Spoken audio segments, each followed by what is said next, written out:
HarperCollins presents The Macabre by Kosoko Jackson, read by Kevin R. Free.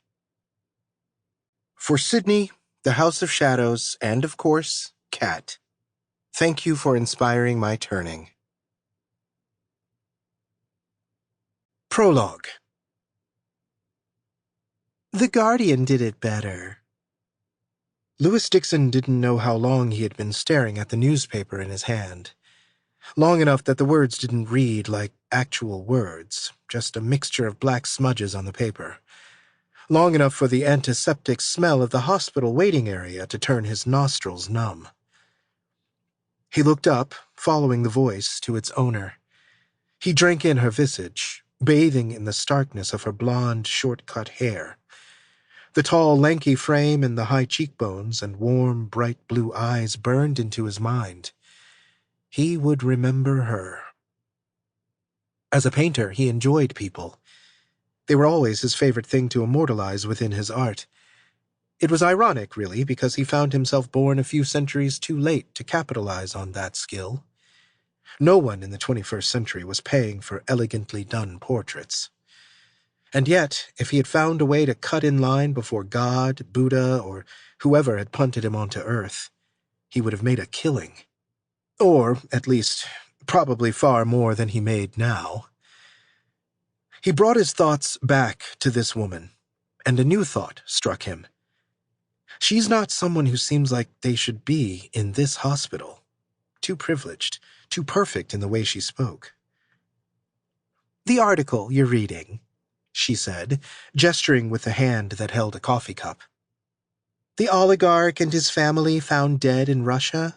Frozen inside their home, even though no doors or windows were open? The Guardian had a segment on it, already interviewing Russian sources." "That sounds dangerous. Russia is not a bastion of free speech," he replied. He didn't want to talk, and he knew his words sounded hollow. He might love the idea of people as an artistic concept, but this wasn't really the moment he wanted to explore that. And yet, responding was the respectful thing to do. His mother, who was in a hospital room halfway down the hall, would have wanted him to. Besides, he would be lying if he didn't admit how interested he was in his roommate at MedStar Harbor Hospital in downtown Baltimore.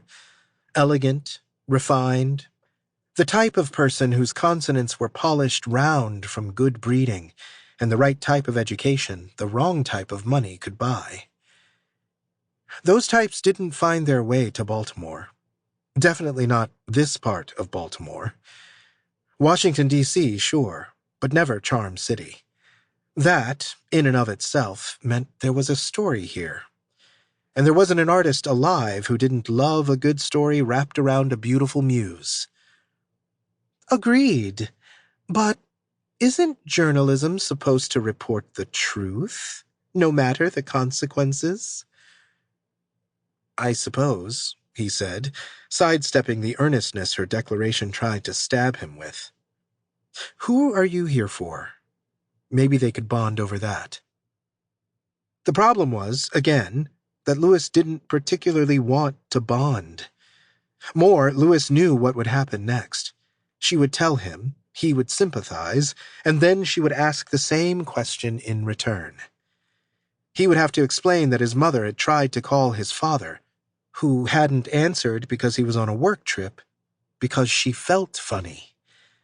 How she passed out while dialing Lewis, after leaving a voicemail for his father, and when the ambulance came, blood was pouring out of her eyes, nose, mouth, and ears.